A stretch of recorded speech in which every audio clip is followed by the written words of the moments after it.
This is Speaking of Pets podcast, where we offer you up-to-date, science-based, accurate information. Oh, Gizmo! Good kitty. You're such a good kitty. And they're looking up and howling in unison. If it affects pets, we'll talk about it. The Speaking of Pets podcast is sponsored by Blue Buffalo Veterinary Diets. Love them like family, feed them like family. And Vetramax Veterinary Supply. Vetramax makes it better. Hey everyone, welcome to Speaking of Pets. I'm Dr. Alice Novotny-Jeroman, a board-certified veterinary dermatologist, and I'm Janet Novotny-King, the doctor's sister. I am not a doctor. I am not a board-certified allergist and dermatologist. I'm a pet owner, lover, and pet rescuer. And Alice and I, growing up, have had all sorts of pets, from chickens to bunnies. Yeah, we had those. Ducks. We had ducks. We had ducks. Yeah. I'm thinking, what family were you dog. with? Yeah. Well, there was the cat that came home from the ice cream store. So anyway, yes. We're here to provide you with some information to help you be a better pet owner and hopefully provide some humor along the way. Yes. Well, Janet, you know, we have talked in several podcasts about the human-animal bond. Mm-hmm. How fabulous these things pets do for us, lowering our blood pressure, helping us not become allergic, helping with autism, you name it. We've had some authors on talking about that. But did you know there's actually a research organization focused solely on the human-animal bond, and that is the Human-Animal Bond Research Institute, HABRI. I hope I'm saying it correctly.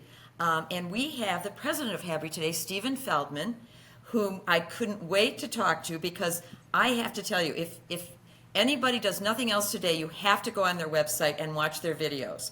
Oh my God, you have to watch Woofest. The Woofest, but also the prescription ones, because Steven says those are hysterical too.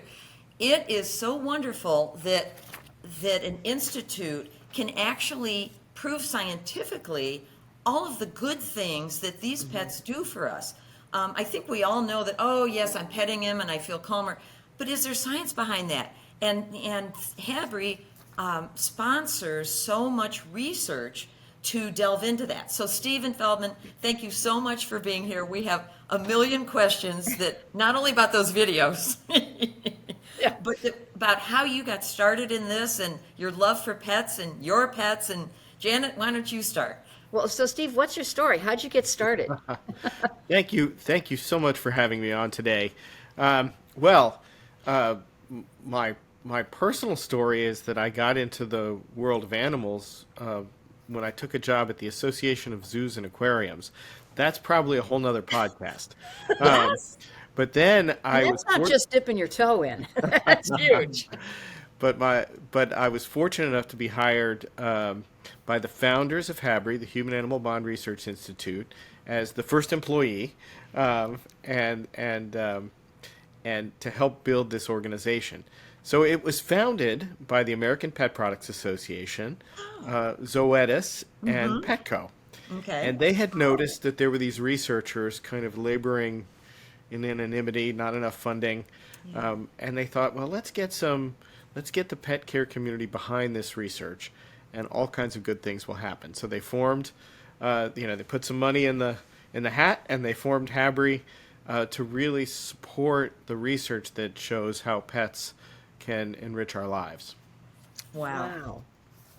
And Janet, I don't know if you looked, but some of the trials that they're funding, I mean, this is fascinating. Evaluating the effects of service dogs on children with autism, pilot study of the effects of animal-assisted interactions on quality of life in children with life-threatening conditions. We've had Judge Russo on before.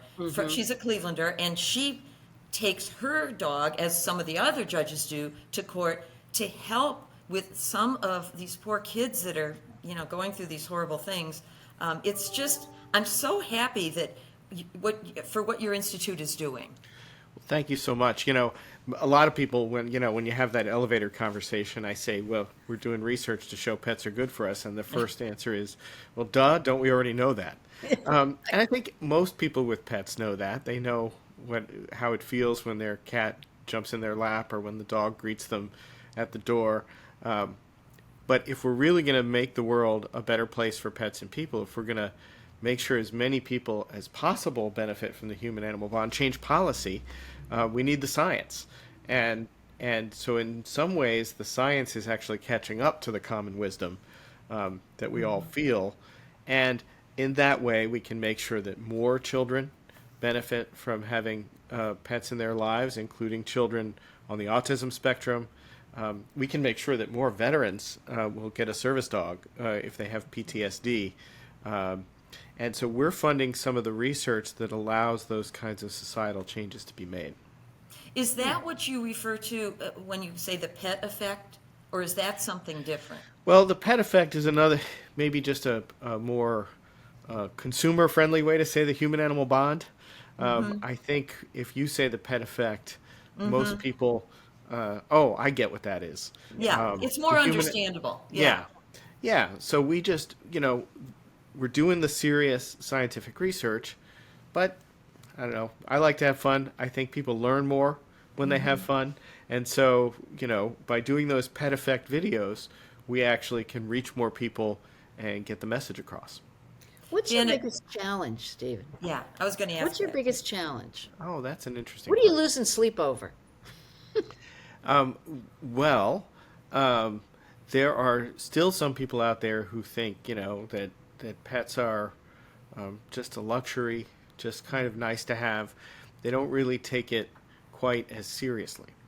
And so I'll give you a good example. There's still a lot of no dogs allowed apartment buildings. Yes. And the research that we did shows that, first of all, people with pets would get a second pet if there weren't restrictions, and people who weren't allowed to have a pet would get a pet if those restrictions were lifted. So the people who manage those properties, they say, well, we've always had a no dogs allowed policy, and they're not taking into account the strengthening of the human-animal bond.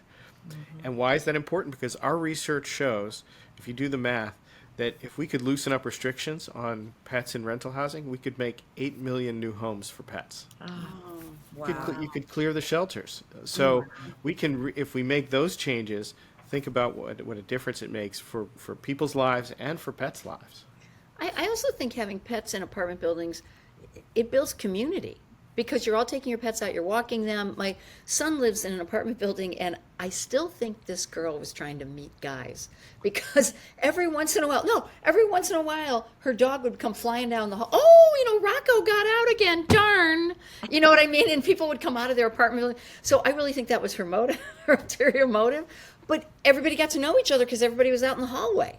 Yeah. And there's actually scientific research to show that communities with more pets, and in this case dogs in particular, are more close-knit. You meet your neighbors, and they become friends, and then you look after each other, and you end up with a more close-knit community. So you're right on target with that. So Janet, I was going to say, Janet, how we go up to people, and it's not just to give them a Speaking of Pets podcast card, QR card, but you know how we go up to people, and right away when they find out, I'm a vet, or Janet and I have a podcast, oh my gosh, it's just... Yeah, it opens the door. And we love it because we love hearing about them. And between Janet and I, if they have one question and we answer it, like about veterinary medicine or what do I do about this, hey. Or we look better in person than on the podcast. Just kidding. Nobody says that. Nobody says that one. But I'm just saying, it that bond. I mean, you can get people talking. Yeah. In a room where, say you're sitting for jury duty. You find the person next to you has a pet, and I'm telling you, they're exchanging phone numbers with you and everything else. Yeah. Yeah, I do that in airports. I hear somebody talking about their dog, and I'm like, wow. Yeah. Well, this happens to me all the time. People ask me what I do. Yes. I tell them we do the research, and then they proceed to tell me a story about why it's true. I know. And I love hearing those personal stories. Yes. Yes. And also the storytelling is important. And when we combine the science with the storytelling, that's the most powerful of all. So, I have to tell you my PTSD dog story. And I've told it before, but I had this giant schnauzer come in with this very tall gentleman. and we had a lovely appointment. The dog had some skin problems, but the dog was like jumping, but it was a service dog. And I'm like, wow, they're usually not like this. So as we were walking out of the room together, the dog, the client and me, I said to the gentleman, I'm just curious. He's a service dog for you, and you told me about your PTSD. What exactly does he do? Because he's like jumping all over and rolling on the ground and, more wild than my dogs. And he said, I can't allow anyone to come up behind me. And that's what the dog, and can I just put a plug in for Blue Buffalo? Blue Buffalo is providing food to that dog for the rest of that dog's life, as they did for the police dogs that I saw. But my point is, you just never know with PTSD what the real problem is. And look what that dog was, normal as any dog, but he did his job. Mm-hmm. There's an organization called the Association of Service Dogs for Military Veterans. Mm-hmm. And beyond the regular assistance dog trainings, they actually have the guidelines for those additional behaviors that dogs need to be trained for if they're assisting somebody with PTSD. You think about some place like Walmart, where there's blind corners where people can come up behind you. These are triggering places. So these dogs they'll watch your six, and they'll make space in a crowd. They'll wake you from nightmares. There's all kinds of things that these dogs will do. We are so proud to have funded one of the first and most important studies to show the benefits of service dogs for veterans with PTSD. And the reason I wanted to go a little deeper into that is because that's one where there was a straight line to changes in policy. A couple of years ago, Congress passed the Pause for Veterans Therapy Act, which would actually set aside $10 million at the Veterans Administration to begin a program to provide service dogs through the VA to veterans. Wow. And at first, they didn't want to pass it because they said they didn't have enough evidence. And so we went out and got that evidence, and it resulted in $10 million. So many of the private organizations that offer service dogs have waiting lists. And so, and that's exactly how we designed our study, by the way. We partnered with an organization called Canines for Warriors. We studied veterans who had received their dog, and then we used as the control group the veterans who were on the waiting list. So they would eventually get a dog. And we were able to show better sleep, better quality of life, more family harmony. And what we're really proud of also is that first study resulted in a full NIH clinical trial. So our study was the preliminary data for the NIH study, which really has proven out the efficacy of this of service dogs for veterans. I hope you celebrated that when that went through. Yeah. I hope you guys popped the champagne in that office with all those pets. Well, we love it when we can make a difference. It's not enough just to do the science. Right. Now you have to figure out what you're going to do with it, and that's a great example. Hey, did you know that Blue Buffalo makes prescription diets that are formulated by animal nutritionists and veterinarians? And they're used for dietary needs such as kidney support, gastrointestinal support, weight management, and our favorite, allergy and skin problems. They make a food allergic diet that's an alligator-based called NP or a hydrolyzed salmon-based for dogs and cats called HF. So please, ask your veterinarian about Blue Buffalo prescription diets. As a veterinarian who is a board-certified allergist and dermatologist, I've certainly seen my share of scratchy pets. Wouldn't it be great if we could stop the itch before it starts? Vetramax Allergy Seasoned Soft Chews are an allergy defense supplement designed to do just that. This high-potency, clinically proven supplement boosts dogs' natural defenses against allergens and illnesses, and dogs love them.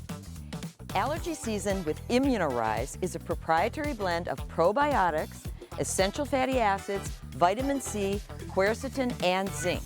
It's specifically formulated for dogs 20 pounds or more that are prone to itchy, irritated skin due to an allergic response. It's proudly manufactured in the USA with good manufacturing practices in an FDA-registered facility. Vetramax Allergy Season Soft Chews helps stop the itching before it starts, and makes it better for you and your pet. Check out their products on VetramaxProducts.com or visit Chewy.com with an incredible 15% off by entering promo code VetramaX15 at checkout. I was curious, how popular are corporate pet-friendly policies? Oh, that's a good question. They're You know what I actually mean? they're Like- actually growing in popularity. So on all the surveys now, well into the 90+% of people say that their pets are important members of the family. Right. You all know that. You can ask that question. I think our last survey was 96%. Wow. So pets are family, and of course this has always been true. There are more households with pets than with kids. Yeah. So if you're an employer and you want to show how much you care for the whole family, you should have pet-friendly policies. So sometimes that means having pets in the office. Sometimes that means doing other things like offering pet insurance or pet sitting services, or allowing time off Pet leave. for leave when you Yeah. get a new puppy, or maybe when you have to say goodbye. So more and more companies are recognizing the importance of pets in our lives, and they're putting those policies in place. That's You know, so at cool. our vet office, my staff, we'd always bring our pets. You know, if somebody was going away for a week, say, oh, bring them in and we'll take care of them. But most vet offices have office pets that live there. Like we had office cats, Big Jerry and Little Jerry. And I have to tell you, when I would open up the office every morning, you know, I look forward to see, hi, Little Jerry, hi, Big Jerry, what's going on? And, you know, when the girls would leave, they'd say, oh, bye, Big Jerry. And when we lost them, when they passed away, it's hard for anyone to understand that unless you are a vet and you lose your office pet. It's like I lost an employee, B, a friend, and someone who was always there. Like if it was 8 o'clock at night and I still wasn't home, came and sat on my desk while I'm doing my referral letters. It's really hard to find someone to empathize with that, because that was a very special niche, you know, the office pet. And he stayed there overnight. I used to take him home on weekends, but even though I went into the office on weekends, but after that, he got to be so heavy, I'm like, I don't think so. You're staying here. So, but anyway, that's just kind of a special area that I don't think people realize. You know when you walk into a vet office and there's the cat laying on the receptionist desk. Yeah.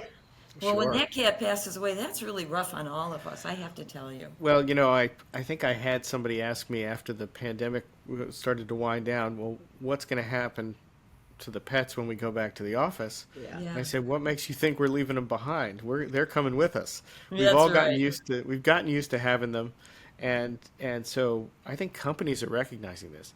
As a matter of fact, pets are one of the drivers of people wanting to work remotely. But if you're pet friendly, pets can actually be a driver of people wanting to come back to the office. True. So as we think about what the workplace looks like, pets are part of the equation. I have one thing to share about Big Jerry or Little Jerry, those cats. One of them would sit way up in that window and look out. Oh, in my office? Uh-huh. My office was a little century home that was remade into an office, so it had a little, it was a Western Reserve 1845. So up top, it had a little window. And I would, if I was going to the grocery store, I'd drive by, oh, there's Big Jerry. Yeah. He liked to watch the public. He was something. Yeah, he was.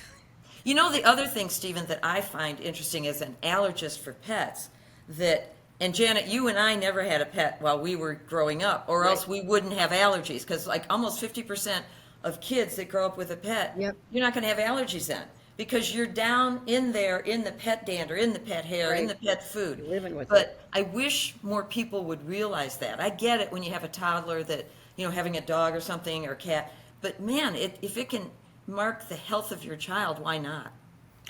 Well, you know, everybody, I think, gets the mental health benefits of having pets. Right. But it's less well understood, as you say, the positive physical impacts that pets can have. So there's a good study to show that prenatal exposure before your child is born to pets can help boost the immune system of those children. Early childhood exposure reduces allergies and asthma later in life. And we are funding a number of studies right now looking at the impact of of pets on the gut microbiome. Yes, I saw And, that. and, How and cool is that? yeah, so it's not just mental. We're really looking at significant physical impacts as well.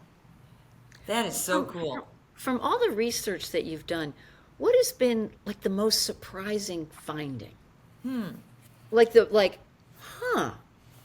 Do you know what I mean? Because Sure. clearly we've all bought into this pet human bonding thing, but from all the research, because there's a lot of research on your website, what has been the most like, wow?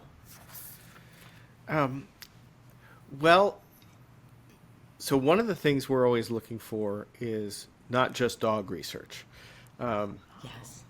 We're always trying to show that this much of the research is about dogs, but it's not just about dogs. And so there are two studies to show that we're funding on cats. One showed the benefits of the adoption of a shelter cat for kids with autism. And by the way, they measured the welfare of the cats, and they did just fine also. And another one was looking at seniors living alone at the University of Georgia, and they were given shelter cats. So they didn't have to commit, to having the cat beyond the study, and they got a little help with veterinary care and supplies and things like that. Well, 97% of the seniors adopted the cats, and they were less lonely and had better mental health scores.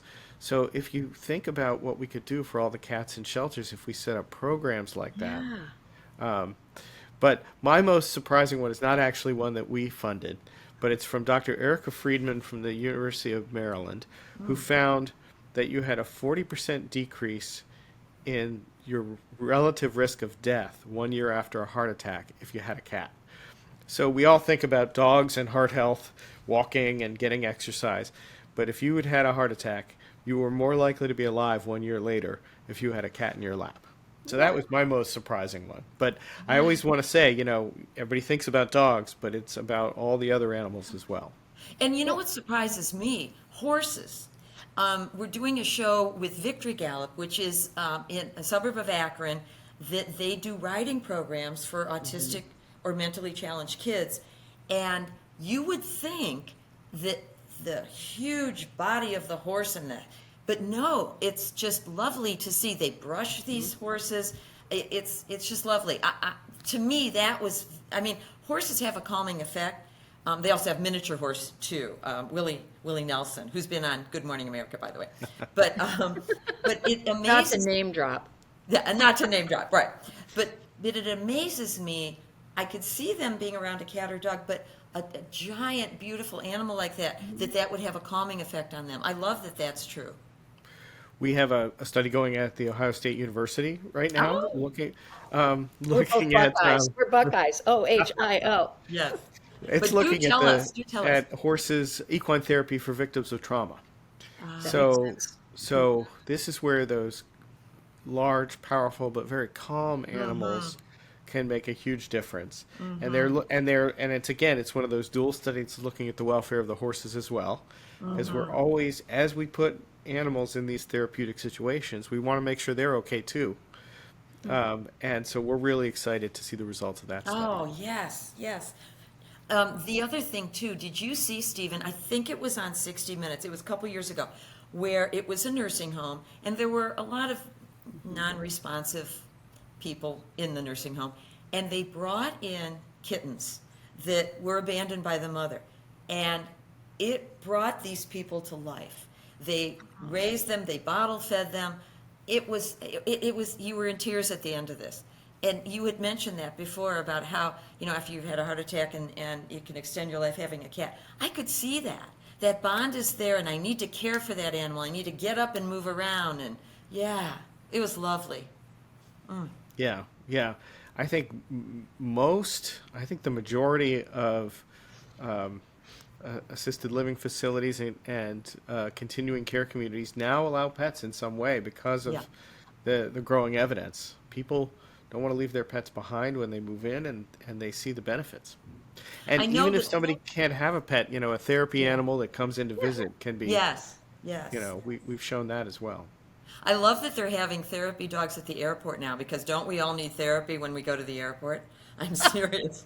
RSW here in Fort Myers now has a couple of Goldens, and I thought, wow, I hope that's enough to calm these people down because Because they're all in the rum bar. wait, they need them in Atlanta and in Charlotte for sure. The benefits of therapy animals are well documented. And that includes, by the way, miniature horses and Oh yeah, rabbits and other species.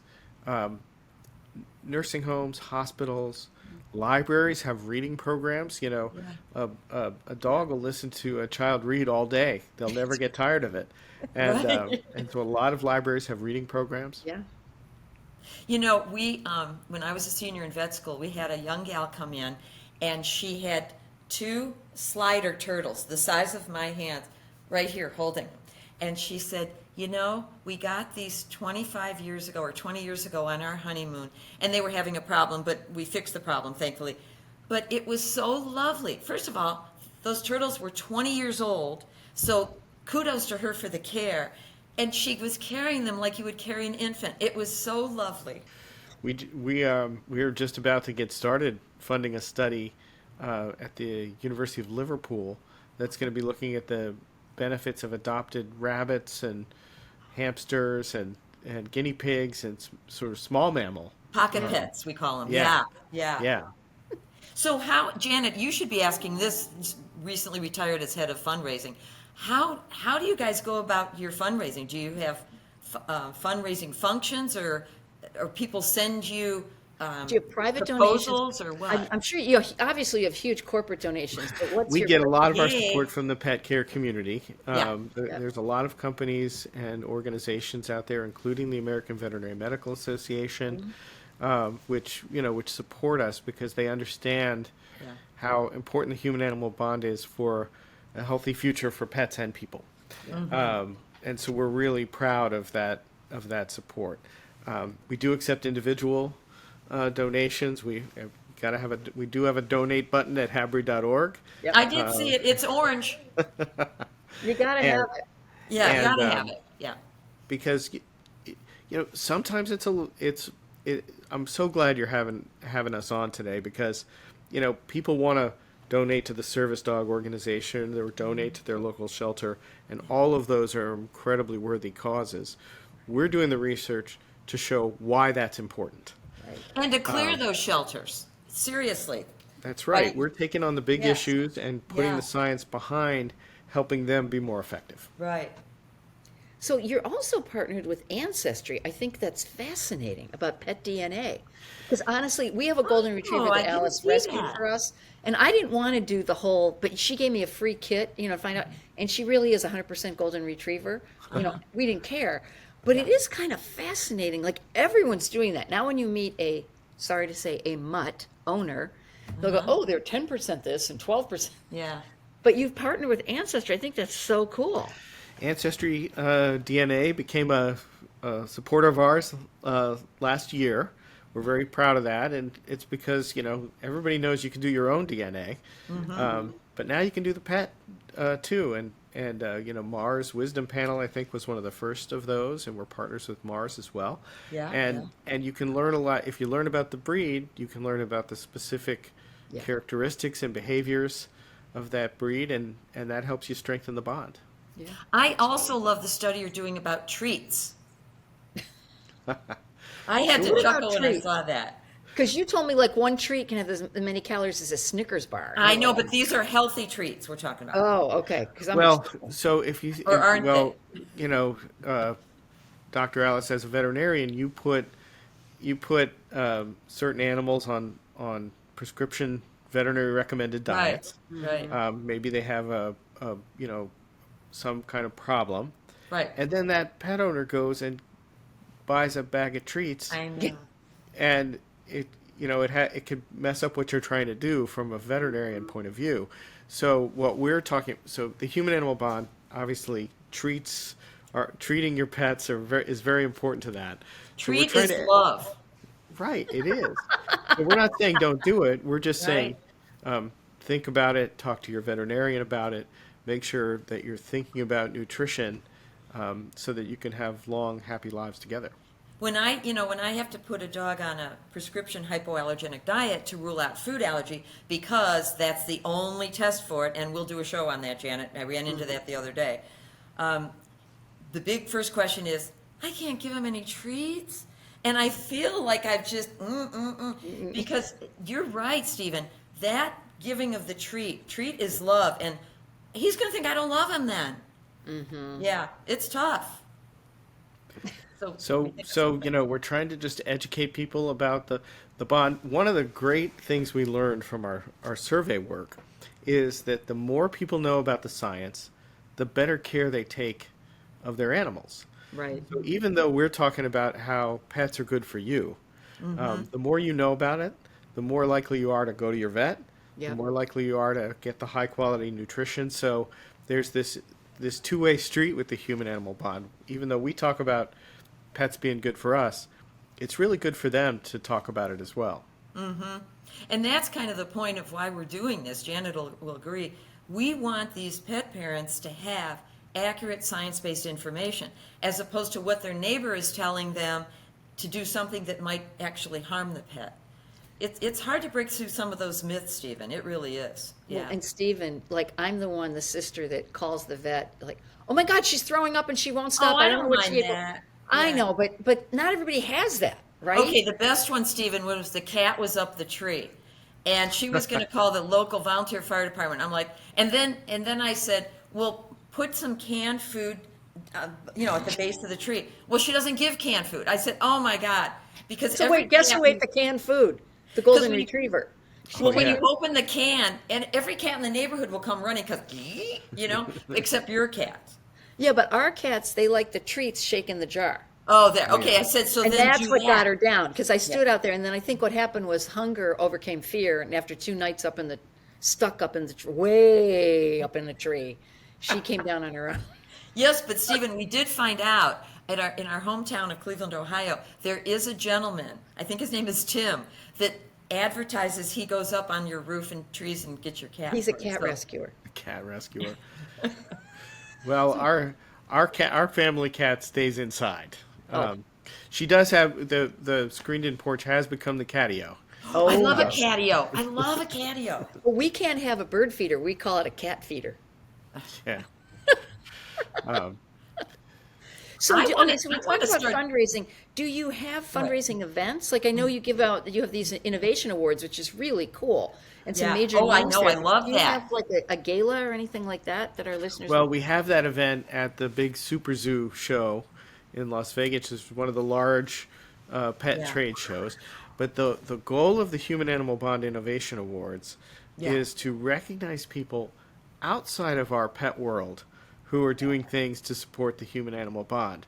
Yeah. So we have given awards to the to the American Heart Association, Meals on Wheels. Meals on Wheels, I love them. which now delivers pet food through most of their chapters, and also is now supporting seniors with vet care as well. Yep. As a veterinarian who is a board-certified allergist and dermatologist, I've certainly seen my share of scratchy pets. Wouldn't it be great if we could stop the itch before it starts? Vetramax Allergy Seasoned Soft Chews are an allergy defense supplement designed to do just that. This high-potency, clinically proven supplement boosts dogs' natural defenses against allergens and illnesses, and dogs love them. Allergy Season with Immunorise is a proprietary blend of probiotics, essential fatty acids, vitamin C, quercetin, and zinc. It's specifically formulated for dogs 20 pounds or more that are prone to itchy, irritated skin due to an allergic response. It's proudly manufactured in the USA with good manufacturing practices in an FDA-registered facility. Vetramax Allergy Season Soft Chews help stop the itching before it starts and makes it better for you and your pet.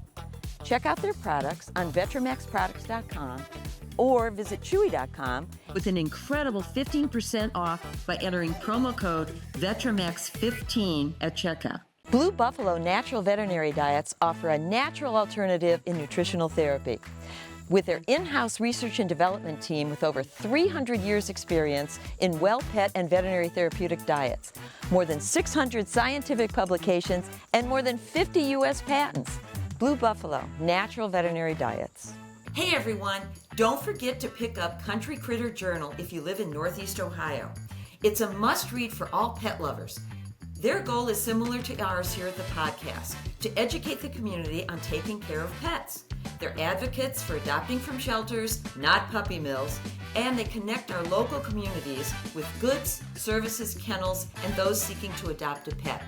They're a hometown paper with a personal touch. A must-read for all pet lovers, Country Critter Journal. Oh my gosh, I love that, because one of my goals is I want to establish a veterinary service to go into elderly pet owners' homes.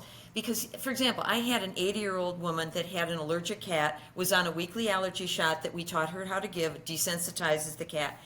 And after I retired, her vet insisted that she bring the cat in so she could see it. And I said, that's not possible. Now she's 83 years old. No. And, I thought, this is a real need. So I'm so happy to hear you say that, Stephen, that they're doing that. Oh, that's wonderful. They are, And yeah. house calls are fun. As a vet, I have to tell you, first of all, you spend about 40 minutes trying to catch the cat because they're, or under the bed or something like that. But once you do get the cat, it's hard to get out of there because these people are lonely and they really love to talk. And I enjoyed doing house calls. I love it.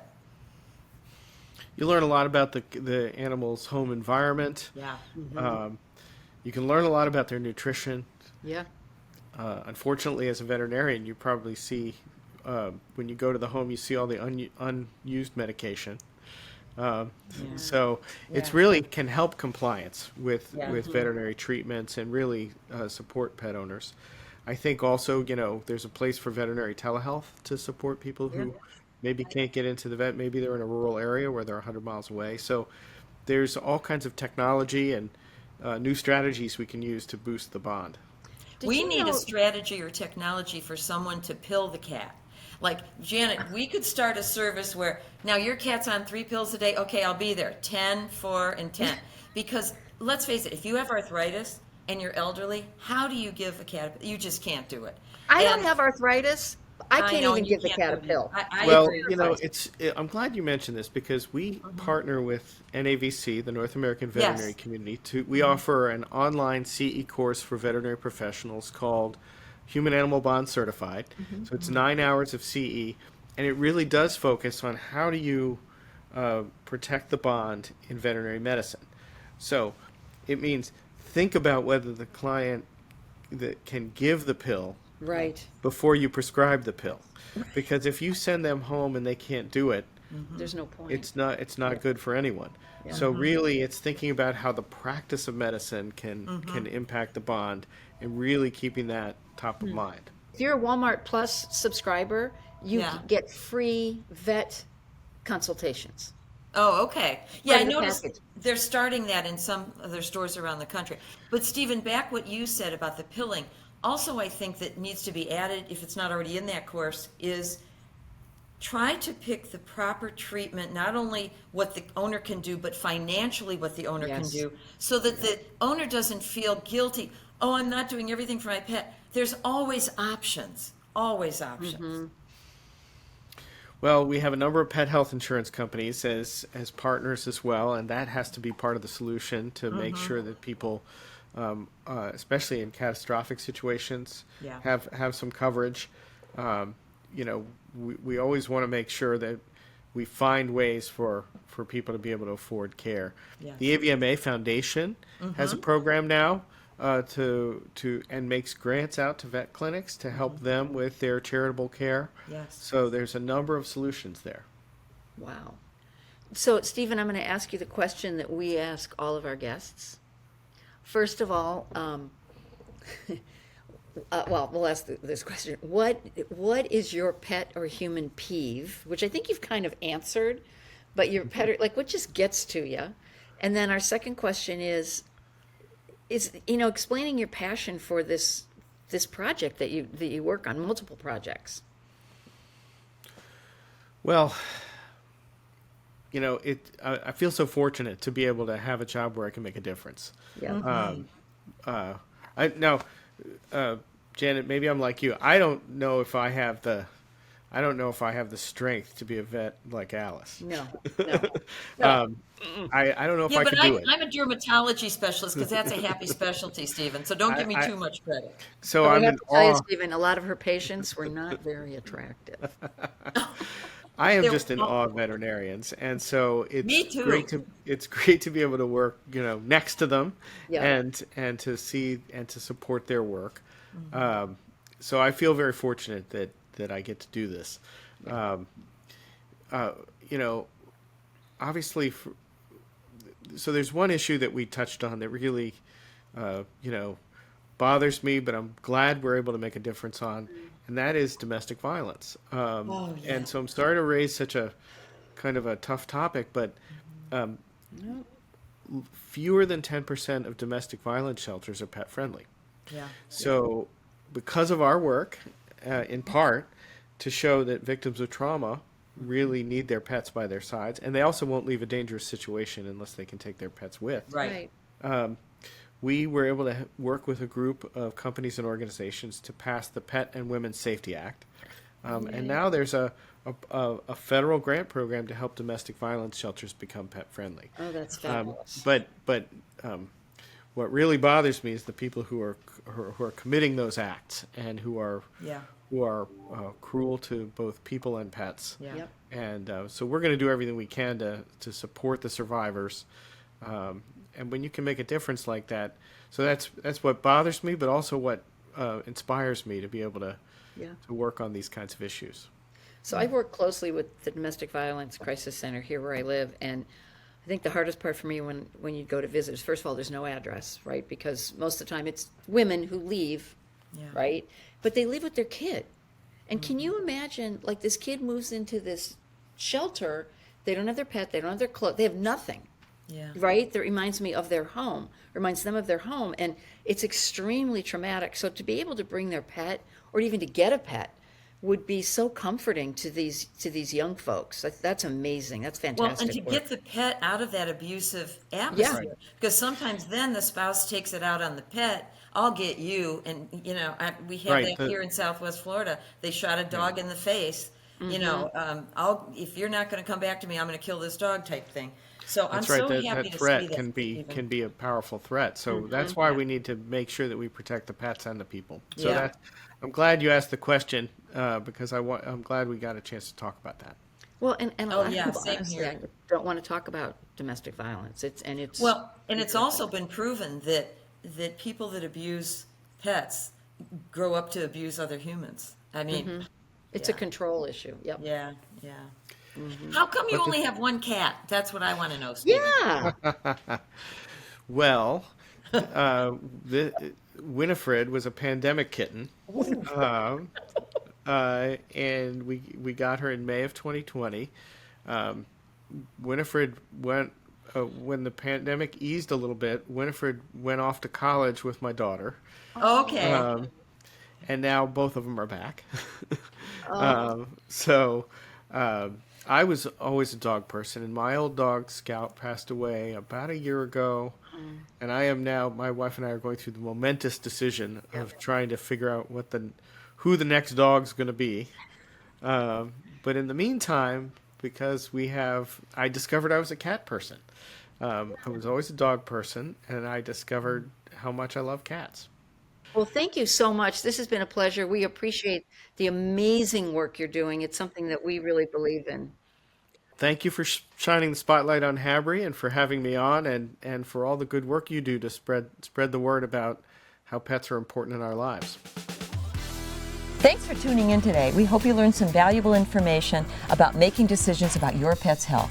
And don't forget to follow us on social media and subscribe on podcasts, because we love to have those likes. Thanks so much for listening. That's actually really good. You could both go bye-bye. Bye-bye. Well, yeah. How about woof woof? This episode of Speaking of Pets podcast was sponsored by Blue Buffalo Veterinary Diets. Love them like family, feed them like family. And Vetramax Veterinary Supply, Vetromax makes it better. Follow us on social at Speaking of Pets and listen wherever you get your podcasts. The Speaking of Pets podcast is an SLA video production.